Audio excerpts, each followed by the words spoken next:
ബംഗാൾ കോട്ടയിലെ ഇടിമുഴക്കങ്ങൾ. ഒരു കാലത്ത് ചെങ്കോട്ടയായിരുന്ന പശ്ചിമ ബംഗാൾ കമ്മ്യൂണിസവും നക്സലിസവും തഴച്ചു വളർന്നിടം 60കളുടെ അവസാനം തൊട്ട് 4 പതിറ്റാണ്ടോളം ആ ഇടതു കോട്ടകൾ കുലുങ്ങിയിരുന്നില്ല. എന്നാൽ മമതാ ബാനർജിയുടെ നേതൃത്വത്തിലുള്ള തൃണമൂൽ കോൺഗ്രസ് വേരുറപ്പിച്ചോടെ ബംഗാൾ രാഷ്ട്രീയത്തിന്റെ സമവാക്യങ്ങൾ ആകെ മാറി. 1967 ബംഗാളിലെ നക്സൽബാരി എന്ന സ്ഥലത്ത് വെച്ച് 3 ചെറുപ്പക്കാരുടെ നേതൃത്വത്തിൽ നക്സലേറ്റ് വിപ്ലവം തുടങ്ങിയത്.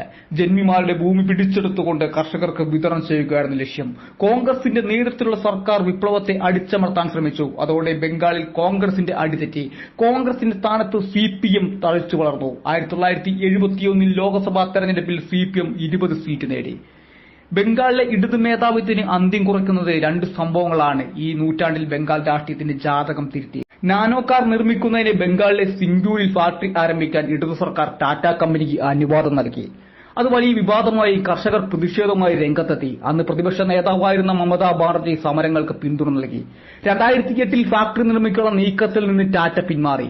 2007 നന്ദിഗ്രാമിൽ പ്രത്യേക സാമ്പത്തിക മേഖലയെ സ്ഥാപിക്കുന്നതിന് സ്ഥലമേറ്റെടുക്കാൻ ഇടതു സർക്കാർ തീരുമാനിച്ചു. അത് വൻ പ്രതിഷേധത്തിലേക്ക് നയിച്ചു. സംഘടിച്ച കർഷകരെ നേരിടാൻ 2007 മാർച്ച് 14 നന്ദിഗ്രാമിലേക്ക് സർക്കാർ 3000 പോലീസുകാരെ അയച്ചു. തടയാൻ 5000ത്തോളം ഗ്രാമവാസികളും ഒത്തുകൂടി.